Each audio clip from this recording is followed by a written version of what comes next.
Direk, una muna, anong naramdaman nyo nang pumasok ang Topak sa MMFF? Nagtaka ka pa ba o nagulat ka? Ano? Well, actually, ang una kong feeling talaga, it's really an honor to be part of this 50th anniversary ng Metro Manila Film Fest. And for us na ma-invite at maka-join dito, it's really an honor na talaga. So, we're just enjoying the ride. We're just experiencing all this vibe, all this energy. And then, we'll see how it goes sa Film Fest. Basta, nandito na kami ngayon. Okay. Kargado po ng mga malalaking artista ang mga pelikula na kasama natin. Are you pressured? I'm more excited because I'm excited and very, what you call this, pressured din. Okay. Dahil 50th anniversary siya.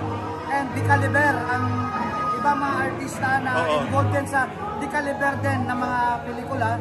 So, part of it, medyo nakaka-tense, but part of it, it's really been an awesome experience na part ka ng ganitong event every year sa Metro Manila Film Fest. Okay, bilang director, kamusta si Arjo Ataide? Si Arjo Ataide is really a revelation to me, and also Julia Montes. Why? Because I've known them as a really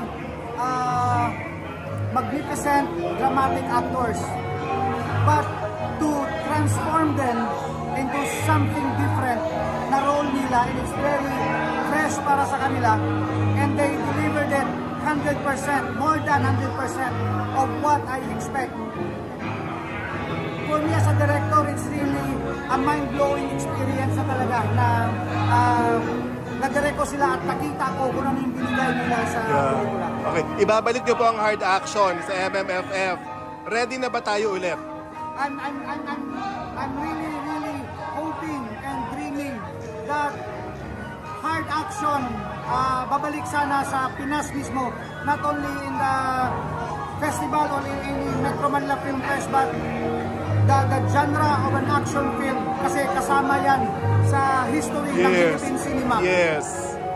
Lahat ng to, nakagawa tayo ng action because sa influence ng mga pelikula ng mga top action stars and action directors ng Pilipinas. Okay. So ako, katas at influensya na lang ako ng mga legends na gumawa nito nung una sa akin. So it's really my homage and my part of my honor sa kanila na this is pure action cinema. Maraming salamat. Direk, marami pong salamat. Thank you po, Direk.